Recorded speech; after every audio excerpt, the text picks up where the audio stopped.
Mr. Larsen.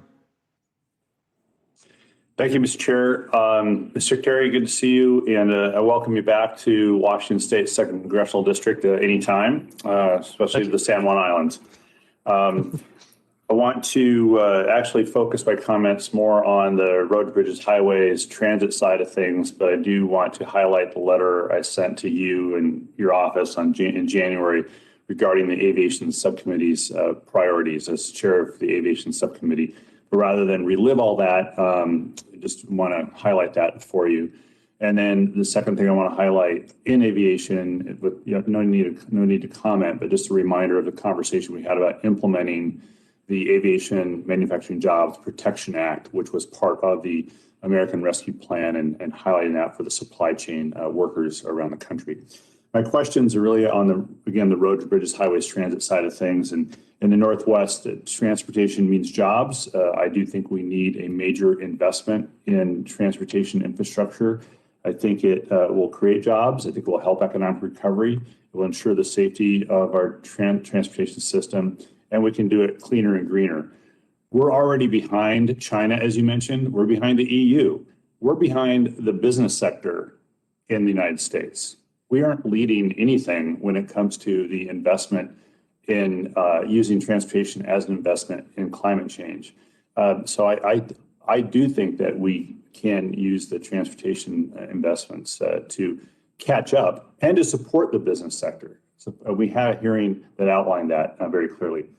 On that point, some of this stuff is big, some of this stuff is just small ball. And on one of those, I want to know what what the DOT, how you see the role of low and no emission transit investment. We've got 2 jurisdictions here in my district who are continuing that investment, and how you see the budget, your proposal stacking up on low and no emission transit. Well, thanks for the question. We think it's going to be very important. First of all, making sure there are more transit opportunities writ large so that individuals don't have to always rely on individual vehicles in order to get to where they need to be.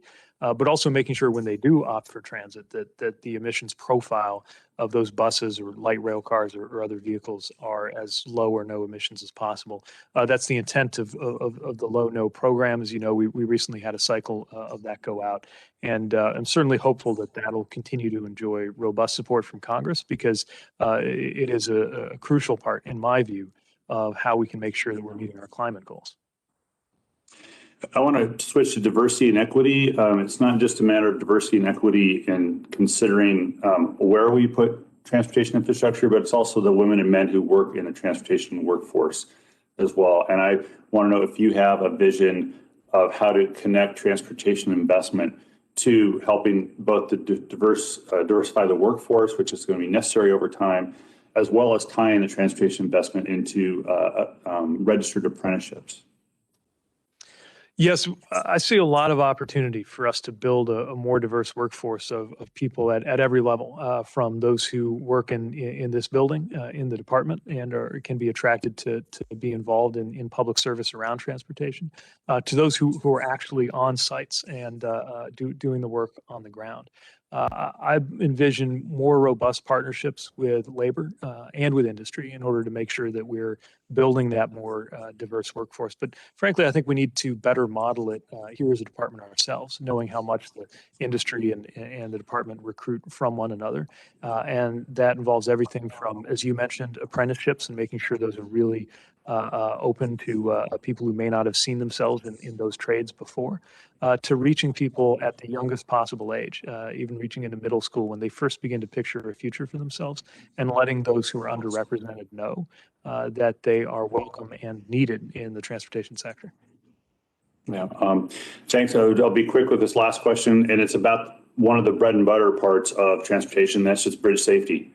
We had the Skagit River Bridge fall a few years back. We got that repaired. Do you have an idea of how much investment relative to everything else that the administration is going to include in bridge safety in your infrastructure package? What we know is that there is an enormous backlog when it comes to bridge maintenance. You look at the reports out of for example, the American Society of Civil Engineers, and we've got a long way to go. So obviously the numbers are part of what we need to shape together, but there's no question that there's a massive demonstrated need. And we need to act on that. And this is our best opportunity, I think, in a lifetime to do it. Thank you. You're back, Mr. Chair. Thank you. Thank you. We now go to